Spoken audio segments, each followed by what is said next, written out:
হয়, নিশ্চিতভাৱে মই পোনপ্ৰথমে শাৰদীয় যি দুৰ্গা পূজাৰ মই শুভেচ্ছা জ্ঞাপন কৰিছোঁ। আৰু এই মুহূৰ্তত মই উপস্থিত আছোঁ সেই নলবাৰী জিলাৰ বৰনদীৰ 521 বছৰীয়া প্ৰকৃত এখন চহা যি গ্ৰাম্য পূজা, সেই গ্ৰাম্য পূজা এখনত মই উপস্থিত আছোঁ।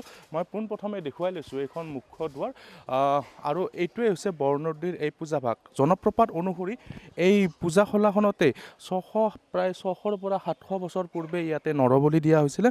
আৰু এই পূজাভাগ তেতিয়াৰ পৰাই ঐতিহ্যৰে পৰা এনেধৰণে পৰম্পৰাগতভাৱে চলি আহিছে।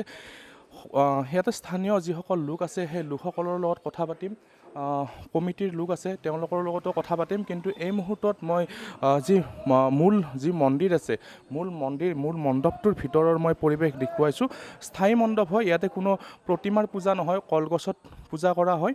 আৰু সকলো যি 9বিধ উদ্ভিদ আছে, এই 9বিধ উদ্ভিদৰ জৰিয়তে ইয়াত 9 পত্ৰিকা পূজা অৰ্চনা কৰা হয়। যিসকল ভক্ত আছে, ভক্ত আহি ইয়াত কোমোৰা উছৰ্গা কৰে, পাৰ উছৰ্গা কৰে, ছাগলী উছৰ্গা কৰে, উছৰ্গাৰ সকলো আচলতে ব্যৱস্থা ইয়াত কৰা হৈছে। আৰু ঐতিহ্যৰে পৰা আচলতে পৰম্পৰাগতভাৱে এই পূজা অৰ্চনা চলি আহিছে। এইবেলি 521 বছৰ এই পূজা ভাগে গঢ়কিলে। আৰু এই চহা গ্ৰাম্য জীৱনৰ যি আচলতে প্ৰকৃত যি পৰিৱেশ, সেই প্ৰকৃত পৰিৱেশ মই আচলতে দেখুৱাইছোঁ।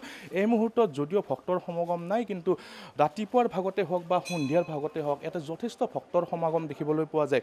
মই পোনপ্ৰথমে ইয়াতে আপোনাৰ ওচৰলৈ আহিছোঁ। কি জনাব, পূজা অৰ্চনা কেনেধৰণে আছে? হয়, আপোনাৰ ওচৰলৈ আহিছোঁ। কেনেধৰণে পূজা অৰ্চনাবোৰ কেনেধৰণে চলে, কি জনাব? হয়, এইখন পূজাত মই 1984 চনৰ পৰা জড়িত।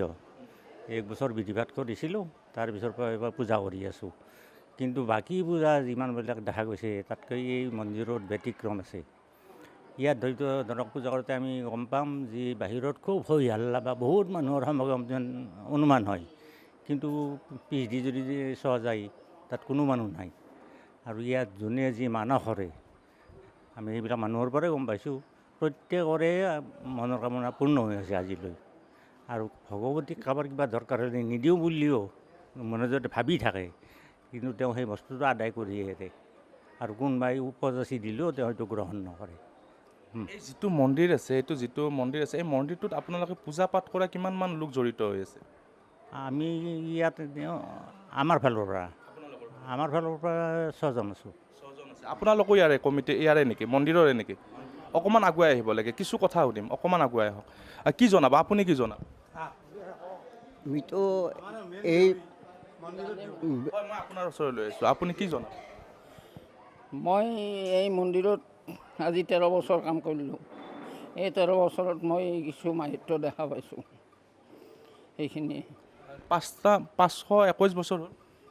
521 হয়, মই নিশ্চিতভাৱে মই কিছু যিসকল স্থানীয় লোকৰ ওচৰলৈ যাম, কাৰণ যথেষ্ট ইতিহাস আছে, ইতিহাসেৰে আচলতে জৰ্জৰিত হৈ আছে। কাৰণ এই ইতিহাস প্ৰসিদ্ধ এই থানখনত আচলতে কোৱা হয় প্ৰায় 600ৰ পৰা 700 বছৰ পূৰ্বে ইয়াতে নৰবলিৰো প্ৰথা চলিছিলে। কিন্তু ইয়াৰে স্থানীয় লোকসকলে কয়, মই তেওঁলোকৰ পৰা কিছু জানিব বিচাৰিম। আপোনাৰ ওচৰলৈ আহিছোঁ। যিহেতু ইয়াতে কিছুমান আগৰ জনপ্ৰবাদ অনুসৰি ইয়াতে নৰবলি হোৱাৰো কথা চৰ্চালৈ আহে, কি জনাব? নৰবলি সম্পৰ্কে ক'বলৈ গ'লে যে আমি জনাত আমাৰ প্ৰথম নীলকণ্ঠ ৰায়বৰুৱাই মানে এই পূজাৰ শুভাৰম্ভ কৰে। প্ৰায় 100 বছৰমান যোৱাৰ পিছত এগৰাকী ৰায়বৰাই তেওঁক মা দেৱীয়ে স্বপ্নাদেশ কৰিলে, তুমি নৰ দি বলি দিয়া। তেতিয়া ৰায়বৰাই দেৱীৰ আদেশ পালন কৰি গোপনে নৰবলি দিলে। আৰু সেই নৰবলি দিয়াত সেই কথা আহোম ৰজাৰ কাণত পৰাত তেওঁ দোষী সাব্যস্ত হ'ল। আহোম ৰজাই তেওঁলোকৰ সৈন্য সামন্ত পঠাই দিলে তেওঁক লৈ যোৱাৰ কাৰণে। আৰু ভয় পাই তেওঁ কি কৰে, তেওঁৰ পত্নী লগোৱা লিখচসকলকে লৈ কাপলালৈকে গৈ, ইতিমধ্যে এইফালেদি এটা সৰু নদী আছিল, নদী বুলি কয়, সেই নদীয়েদি কাপলা বিল পালে। আৰু কাপলা বিলত কি কৰিলে, সেই নাওখন থৈ সকলোকে নমাই দি তেওঁ ৰায়বৰুৱাই আত্মজা দিলে। আৰু তাৰপিছত আমাৰ আৰু সেই বলি প্ৰথাটো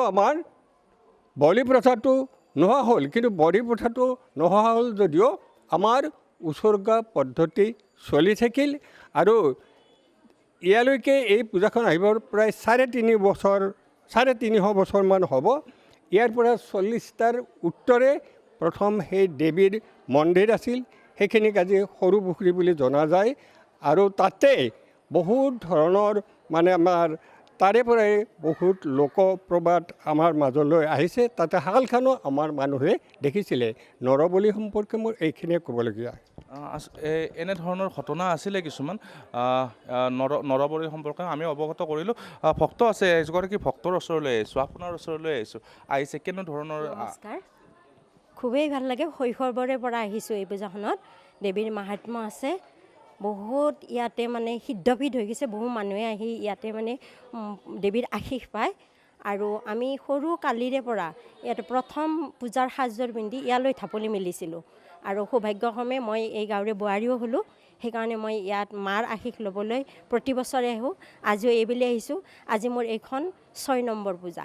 এই 6 নম্বৰ পূজাত মাৰ আশীষ ল'লোঁ, আটাইকে লগ পালোঁ, মোৰো ভাল লাগিল। মই অন্তিমটো সাক্ষাৎকাৰ ল'ম, কমিটিৰ এজন লোক লাগে, আপোনাৰ ওচৰলৈ আহিছোঁ। আপোনালোকৰ আজি এই যি 5 দিনীয়া কাৰ্যসূচীত কেনেধৰণৰ সন্নিৱিষ্ট কৰে? আমাৰ এইবেলি দুৰ্গা পূজাখন আমি সম্পূৰ্ণ ক'ভিড প্ৰট'কলৰ ৰক্ষা কৰি আমি পূজা পৰিচালনা কৰাৰ কাৰণে যোজা কৰিছোঁ। আপোনালোকে প্ৰত্যক্ষ কৰিছে আমাৰ চেনিটাইজাৰ ৰখা আছে, আমাৰ মাস্ক ইতিমধ্যে আমাৰ ইয়াত জমা হৈছে। আমি যাত্ৰীবিলাকক মাস্ক দিয়াৰো ব্যৱস্থা কৰিছোঁ। আমি এইবেলি আমাৰ যদিও সাংস্কৃতিক অনুষ্ঠান আমি নাম নওজৰ নাগাৰা নাম আমাৰ ইয়াত আমন্ত্ৰণ কৰা হৈছিল, যদিও ক'ভিডৰ কাৰণে আমি নাম গোটেইকেইযোৰ বাতিল কৰিছোঁ। বৰ্তমান আমি ধৰ্মীয় ভিত্তিত এই পূজাভাগ পৰিচালনা কৰাৰ কাৰণে আমি যোজা কৰিছোঁ। দিনৰ ভাগত যথেষ্ট লোকৰ সমাগম হয় হয়, আজি হৈছিল, অহাকালি আটাইতকৈ বেছি জনসমাগম হ'ব। যোৱা বছৰ আমাৰ ইয়াত গোটেই এই আমাৰ গোটেই ৰভাতলি মানে চাকিৰে পৰিপূৰ্ণ হৈ পৰিছিল। অজস্ৰ মহিলাই অষ্টমী তিথিদিনাখন ইয়াত মানে ঠাই নোহোৱা কৰি পেলাই। অহাকালিও তেনেকৈ আমাৰ হ'ব বুলি এটা আশা ৰাখিছোঁ। ধন্যবাদ।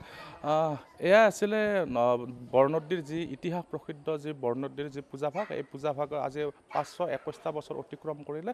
আৰু জনপ্ৰবাদ অনুসৰি ইয়াতে বিভিন্ন ধৰণৰ কথা আচলতে ইতিমধ্যে ইয়াৰে স্থানীয় লোকসকলে মন্তব্য কৰিছে। 5 দিনীয়া কাৰ্যসূচীৰে এই পূজাভাগ অনুষ্ঠিত কৰা হৈছে। আৰু ক'ভিডৰ যি নীতি নিয়ম বা যি প্ৰট'কল, সেই প্ৰট'কলৰ মাজেৰে এই পূজাভাগ অনুষ্ঠিত কৰিছে।